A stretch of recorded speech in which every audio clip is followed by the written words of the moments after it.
प्रिय छात्रों, हिंदी के इस शिक्षण सत्र में आपका हार्दिक स्वागत है। आज हम गद्य खंड के अंतर्गत महाकवि माघ का प्रभात वर्णन निबंध के छठे भाग का अध्ययन करेंगे। प्रस्तुत अंश में लेखक आचार्य महावीर प्रसाद द्विवेदी जी ने माघ के प्रभात वर्णन का मनोहारी चित्रण किया है। भगवान सूर्यदेव के उदित होने से अंधकार नष्ट हो गया, तब एक नया ही दृश्य सामने आया। इन पंक्तियों में इसी दृश्य का रोचक वर्णन है। गद्यांश देखें। अंधकार गया, रात गई, प्रातःकालीन संध्या भी गई, विपक्षी दल के एकदम ही पैर उखड़ गए। तब रास्ता साफ देख वासर विधाता भगवान भास्कर ने निकल आने की तैयारी की। कुलिस पाण इंद्र की पूर्व दिशा में नए सोने के समान उनकी पीली पीली किरणों का समूह छा गया। उनके इस प्रकार आविर्भाव से एक अजीब ही दृश्य दिखाई दिया। कठिन शब्दों के साथ व्याख्या देखें। सूर्य के उदित होने से पूर्व ही उनके सारथी अरुण ने संपूर्ण अंधकार का विनाश कर दिया। अंधकार के नष्ट होते ही रात गई, माने रात्र भी व्यतीत हो गई, समाप्त हो गई। कुछ समय बाद प्रातःकालीन संध्या भी विदा हो गई।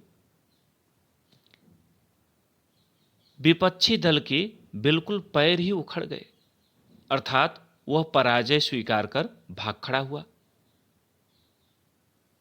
अब मार्ग को बिल्कुल साफ सुथरा देख, बाधा रहित देख, भगवान सूर्य ने आविर्भाव, भगवान भास्कर,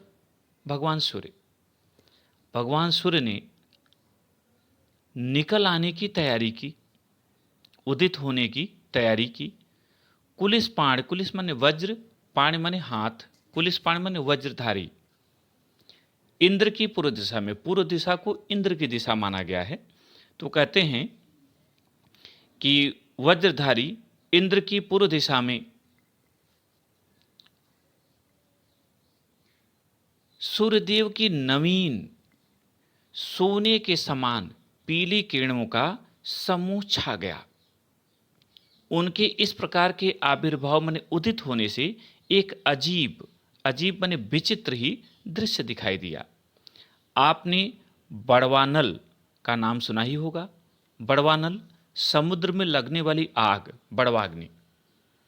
वह एक प्रकार की आग है जो समुद्र के जल को जलाया करती है।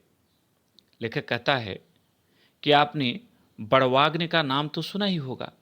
वह एक प्रकार की आग है जो समुद्र के जल को जलाया करती है, अर्थात समुद्र के जल में लगने वाली आग को बड़वाग्नि या बड़वानल कहते हैं। और पेट में लगने वाली आग को जठराग्नि, जंगल में लगने वाली आग को दावाग्नि, इस तरह से नाम दिए गए हैं और उसी तरह से उनकी अलग अलग विशेषताएं हैं। तो लेखक कहता है कि आपने बड़वानल का, समुद्र में लगने वाली आग का नाम तो सुना ही होगा, जो समुद्र के जल को जलाया करती है।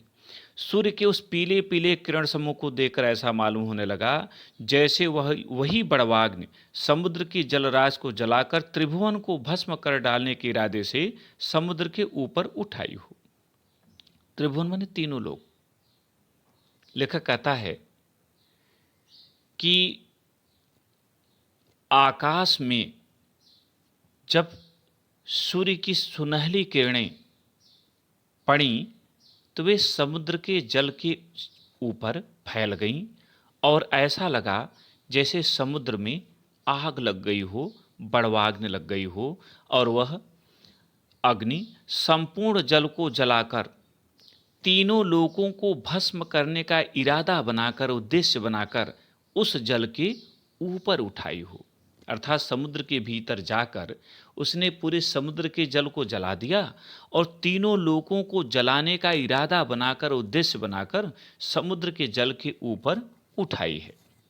तात्पर्य यह कि सूर्योदय के समय जो पीली किरणें, लाल पीली किरणें चारों तरफ फैल जाती हैं, उनसे ऐसा लगता है कि मानो सूर्यदेव सारे संसार को जला देना चाहते हैं।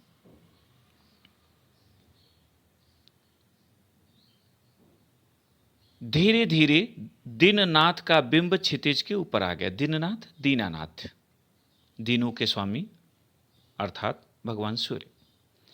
बिंब ने घेरा क्षितिज, वह स्थान जहां धरती और आकाश मिलते से प्रतीत होते हैं। लेखक कहता है धीरे धीरे सूर्य का जो बिंब है वह ऊपर आकाश में आ गया। तब एक और ही प्रकार के दृश्य के दर्शन हुए। ऐसा मालूम हुआ जैसे सूर्य का वह बिंब एक बहुत बड़ा घड़ा है और दिग्वधुएं दिशा रूपी स्त्रियां जोर लगाकर समुद्र के भीतर से उसे खींच रही हैं। लेखक कहता है कि जब सूर्य देव का बिंब क्षितिज से, जहां धरती और आकाश मिलते हैं, उस बिंदु से थोड़ा ऊपर आ गया तो एक अलग ही दृश्य के दर्शन हुए। ऐसा लगा जैसे सूर्य का वह बिंब एक घड़ा हो, एक बहुत बड़ा घड़ा हो, और दिशा रूपी स्त्रियां जोर लगाकर उस घड़े को समुद्र के भीतर से खींच रही हूं। अब घड़े को खींचना है तो रस्सी होनी चाहिए। यहां सूझ देखिए लेखक की कि सूर्य की किरणों ही को आप लंबी लंबी मोटी रस्सियां समझिए। लेखक कहता है कि सूर्य की जो किरणें हैं उसी को आप समझ लीजिए कि यही लंबी और मोटी मोटी रस्सियां हैं। उन्हीं से उन्होंने बिंब को बांसा दिया है और दिशा रूपी स्त्रियों ने उसी रस्सी से सूर्य रूपी घड़े के बिंब को बांध दिया है। खींचते वक्त पक्षियों के कलरों के बहाने वे ये कह कहकर शोर मचा रही हैं कि खींच लिया है, कुछ ही बाकी है, ऊपर आना ही चाहता, जरा और जोर लगाना। लेखक कहता है कि जो पक्षी कलरव कर रहे हैं उन्हें सुनकर ऐसा लग रहा है मानो वे उनके कलरव के बहाने यह कहकर शोर मचा रही हैं, ध्वनि उत्पन्न कर रही हैं कि घड़े को हम लोगों ने खींच लिया है, थोड़ा ही बाकी रह गया है, जरा और जोर से खींचना जिससे यह घड़ा बाहर आ जाए। इस अंश में इतना ही। प्रश्नोत्तर देखें। पहला प्रश्न, प्रस्तुत गद्यांश का शीर्षक तथा लेखक का नाम लिखिए। उत्तर, प्रस्तुत गद्यांश का शीर्षक महाकवि माघ का प्रभात वर्णन तथा लेखक का नाम आचार्य महावीर प्रसाद द्विवेदी है। दूसरा प्रश्न, रेखांकित अंश की व्याख्या कीजिए। और यहाँ रेखांकित अंश है, अंधकार गया, रात गई, प्रातःकालीन संध्या भी गई, विपक्षी दल के एकदम ही पैर उखड़ गए, तब रास्ता साफ देख वासर विधाता भगवान भास्कर ने निकल आने की तैयारी की। उत्तर, निबंधकार आचार्य द्विवेदी जी कहते हैं कि सूर्य के उदित होने से पूर्व ही उनके सारथी अरुण ने संपूर्ण अंधकार का विनाश कर दिया। अंधकार के नष्ट होते ही रात्रि का अस्तित्व भी समाप्त हो गया और कुछ समय बाद ही प्रातःकालीन संध्या भी विदा हो गई। तब ऐसा लगा मानो सूर्यदेव ने विरोधी अंधकार के पैर उखड़ गए। तब ऐसा लगा मानो सूर्यदेव के विरोधी अंधकार के पैर उखड़ गए। वह पराजय स्वीकार कर भाग खड़ा हुआ।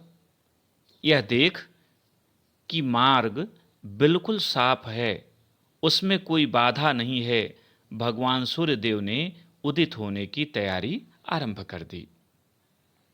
तीसरा प्रश्न, इस गद्यांश में विपक्षी दल किसे कहा गया है? उत्तर, इस गद्यांश में अंधकार, रात्रि और प्रातःकालीन संध्या को विपक्षी दल कहा गया है। चौथा प्रश्न, दीननाथ कौन है?